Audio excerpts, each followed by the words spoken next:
You're watching TVC Breakfast. Let's head now to the newspaper stand where Theophilus Elamah is standing by. Theophilus, it's good to have you take on this now. What are the people saying regarding the headlines on the papers? Good morning, Mike. Good morning, Kemi. Good morning, Uncle Sam. Of course, the newspaper stands as always bustling, and the headlines always elicit several reactions from people. Now, let's look at the Nigerian News Direct now. Amid fuel price hike, federal government proposes 6.7 trillion naira subsidy for 2023. Amid fuel price hike, federal government proposes 6.7 trillion naira subsidy for 2023. That's in the Nigerian News Direct this morning. The Nation newspaper is saying here, federal government considers fresh measures to end terrorism. Federal government considers fresh measures to end terrorism. Weighs Okada ban to cripple insurgents movement. Mining suspension likely to cut funding. AGF, terrorist shift to mining. Ransom taken to raise funds. Okay, we'll move to the Punch newspaper this morning now. It's saying here 6.7 trillion naira fuel subsidy. Revenue falls by 1.89 trillion naira. Nigerians face tougher times. That's in the newspaper this morning, the Punch newspaper. 6.7 trillion naira fuel subsidy. Revenue falls by 1.89 trillion naira. Nigerians face tougher times. That's in the Punch this morning. Okay, so the last but not the least, Daily Trust. Federal government projects 6.72 trillion naira petrol subsidy for 2023. The writer says 90% of earnings spent on debt servicing, that's according to the minister. Revenue challenges soar as debt salaries gulp 4.7 trillion naira in 4 months. Despite new petrol price, first scarcity returns to Abuja. That's in the Daily Trust this morning. So, looking at these headlines and more, we'll go to the people who have been talking about the several headlines this morning in the newspapers. Let me start with you. What's your take on these headlines? Of course, DSS reports warns against protests, and Ngige tells ends NLC, and many other stories here. What's your own take? Good morning, Theophilus Elamah. If I may contribute on these paper headlines, I should talk about the DSS report, which I'm seeing against the protests on INEC, on NLC. Fine and good. Nigerians are not all about. Nigerians are not all talking about. Nigerians are not all talking about the hardship situation in Nigeria for now. But what we are saying is this: look at our students who are at home. They've been at home close to 7, going to 8 months now, if I'm not mistaken. Please, for heaven's sake, is there any good situation? Is there any good country that would see their students staying at home for 8 months without going to school? And we want our students to graduate. Please and please, we want Nigerians and our leaders to find a solution to end this strike of a thing, because it is affecting us in one way or the other. A man that has 2 children in the university, if they are at home with you now, they are adding to your burden at home for now. What we are saying, government should look to the end of this strike and find a situation to read, because it's not going to help us. Number 2, this striking of a thing is going to affect in next year election, come next year election. Because I don't know what you will tell students who are at home for now, whom I believe are going to do the returning officers. Are you getting it? Some of them will be coming out to cast their votes. They are youths, they are students. They will not be happy coming out to vote for a government that has kept them at home. Please, for God's sake, our government should find a lasting solution to end this strike issue. Number 2, let me speak on the issue of what do you call it? The hike in petrol. It is same as government. Government is the head of affairs in everything. They should not be looking at the situation going like this. They should find a situation to end the hike in price. Whatever they believe is best to be done to end the issue of this. Every time we are talking about fuel hike, they should find a lasting solution to it. So they'll go out from that. Nigeria should not. We are not fools. We are not fools. We should not be looking at the situation like this. That is why I implore every Nigerian and every youth to go out and get their PVC. Prepare your PVC for next year election. If we know that this government is not favorable for us, we should vote out this government. Because PDP came on board here, people say PDP were not doing well. and they were voted out. The same APC has not done well for us. We have to vote out APC. That is my stand on the situation for now. So let me go here now. What's your own take on this? Pertaining to the issue of strike, the students have been at home for quite some months now. I think this is not, it does not go well with the students, the parents, the society at large, compared to the other counterparts from other countries. I think that they have to look into it and find a drastic solution that will last beyond the present government.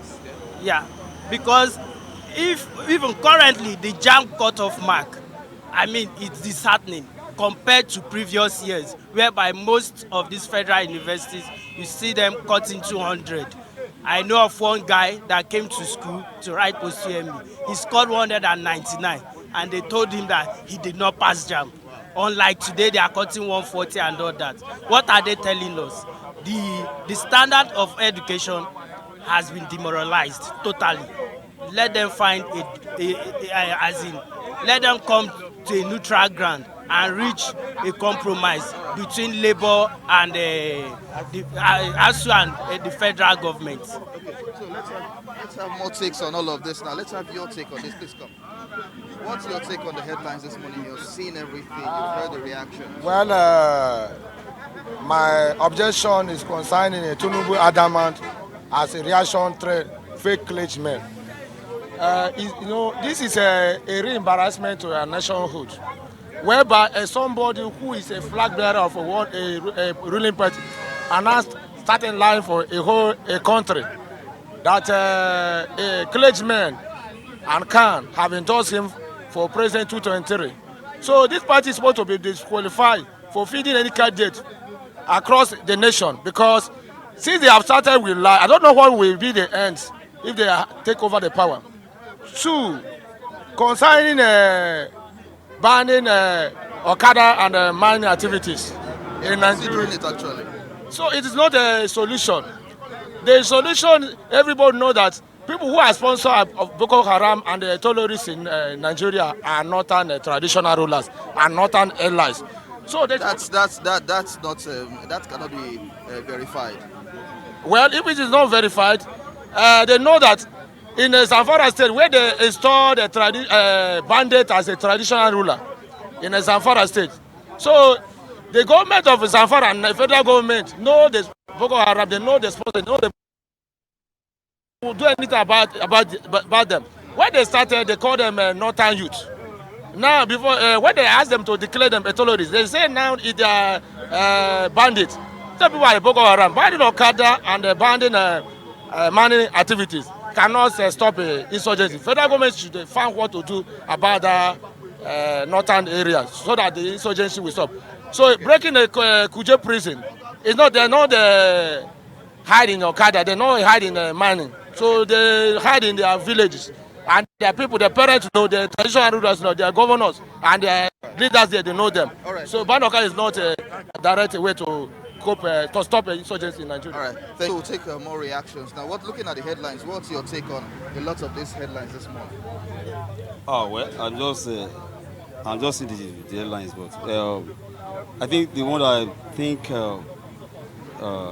attracting most is the revenue. This revenue forced by 1.2 Nigerians face tougher times. Well, I think Nigeria is going through very tough times right now. And what I just say about that is that we want our government to innovate more. Give us good ideas that can at least boost our economy, because Nigerians are really suffering. They say people are not smiling. People are not smiling truly. So, and with this falling revenue, it means more hard times for Nigerians. So please, I just appeal to government that they should try and do something. They should know the feelings of Nigerians. Nigerians are bitter now. That's the truth. They are very, very bitter. Even from what you're hearing here, you can see how bitter people are, and they are not smiling at all. That's my take. All right. All right, thank you very much. Of course, at this point, we'll end this segment of the breakfast show this morning. Nigerians have reacted to the several news headlines in the newspapers this morning, and of course, they believe that with all of this, something will be done positively to ensure that Nigerians not suffer further. Now, over to the studio.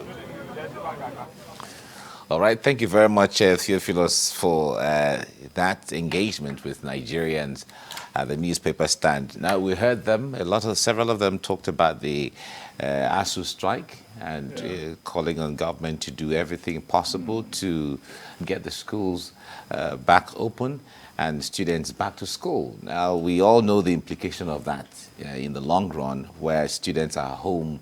One may not feel the impact of this immediately, but after a period, in the long run, the impact may be small, if you say, but the impact is there. You know, the only thing is it may not be scientifically measured when it comes to 2 + 4 raised to power, whatever. But then the social impact, of course, will be there.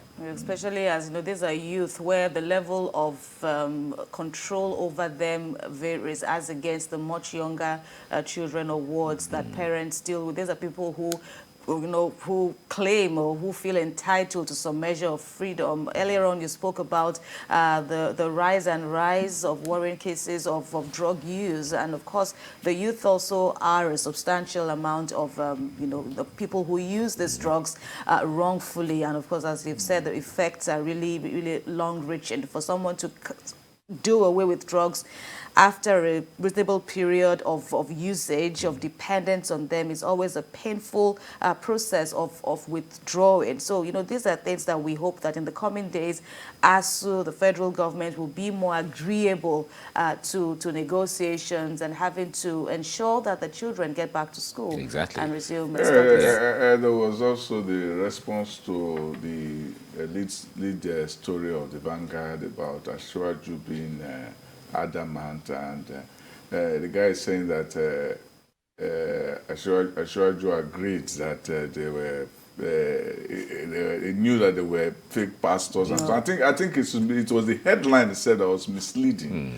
But putting it in a headline is poor editorial judgment. Using the expression fake passports, even putting it in italics itself tends to emphasize the fact that you think that they are fake pastors, and it's a very poor editorial judgment. I think that's what the itself can mislead. The point there is, we of course we know the reaction from Nigerians regarding that, but I think as journalists we owe that investigation. Who are these people?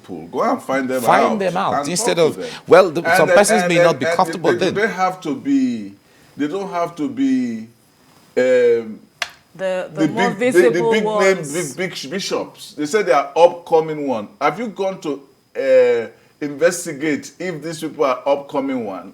And they said that, okay, one of them has denied that is not the one. Well, it's possible there could be error. Now, there are so many of them who came, about 30 of them. Go and find out if these people really own churches.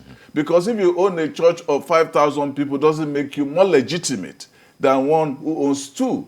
The Bible says, and Jesus himself said, where 2 or 3 are gathered together in my name, there I am in their midst. The word of God does not consist in multitude, but it consists in truth.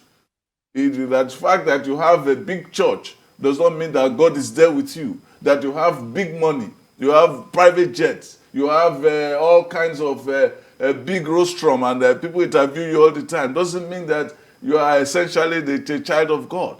The media should be careful not to be carried away with this kind of sentiment. We have to be responsible and investigate things to find out whether they are true or not before we get carried away. I believe as we get along, a lot of journalists will want to dig into finding out these persons that some have tagged fake, some have tagged whatever.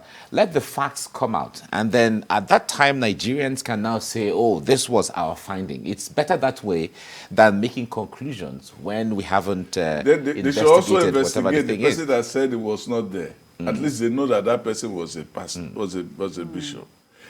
Was he invited and then he didn't come? So maybe they were working with a list. Yes, so we have to investigate all of that before we jump into conclusion. Exactly.